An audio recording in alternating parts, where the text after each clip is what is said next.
भंगा रंगान सांधली ग देही विठाई नांदली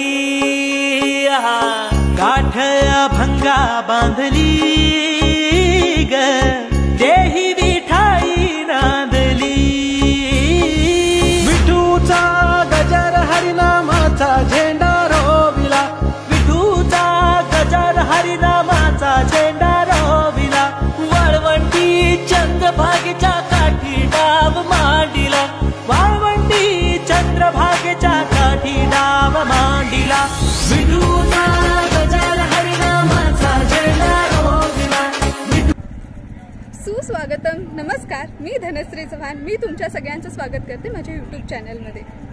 आज आलो आहोत आपण पंढरपूर येथे श्री विठ्ठल रुक्मिणीचे दर्शन घ्यायला.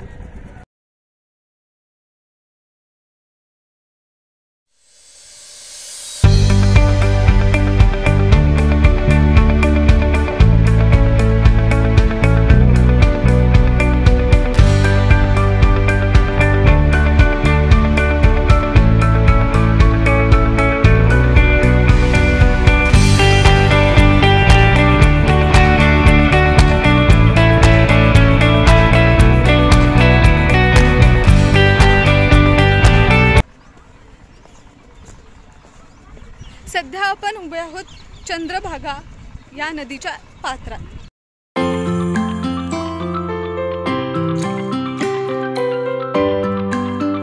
माझ्या मागे जे आहे ते चंद्रभागा या नदीचे पात्र आहे.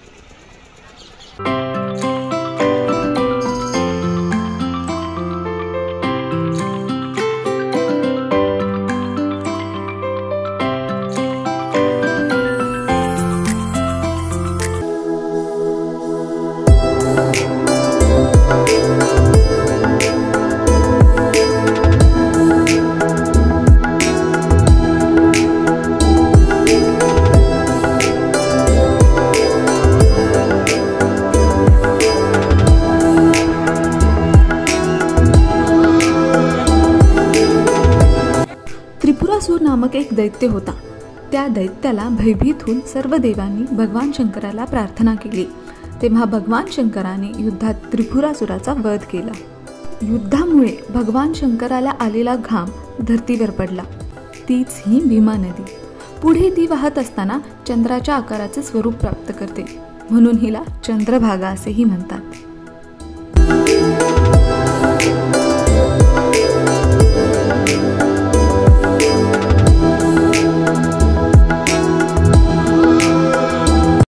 चंद्रभागेच्या तीरावर विठ्ठल भक्त पुंडलिक महाराज यांचे मंदिर आहे.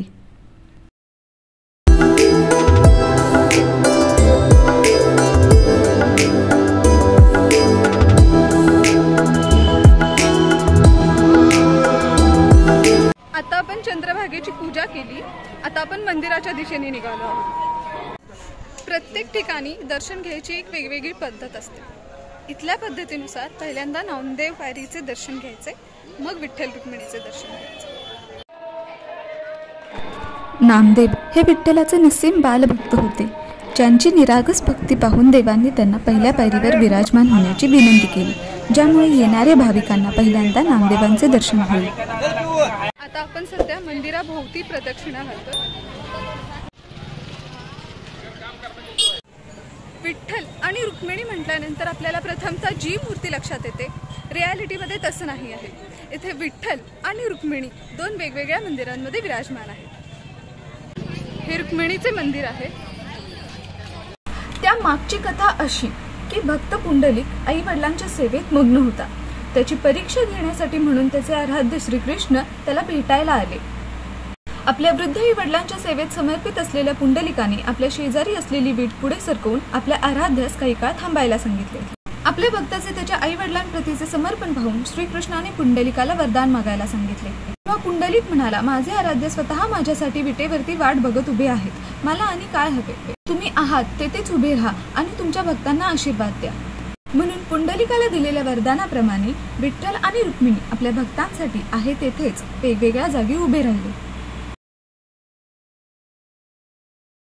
एवढा पुरातन वारसा असलेल्या ह्या मंदिराच्या संवर्धनाचे सध्या काम सुरू आहे. एक काम सुरू असताना आश्चर्यकारक घडलेली गोष्ट म्हणजे या मंदिरात तळघर असल्याचे आढळून आले आहे। 6x6च्या या तळघरात 5 मूर्त्या असल्याचे आढळून आले आहे। त्यामध्ये बालाजी, विठ्ठल आणि भवानी मातेची मूर्ती आहे।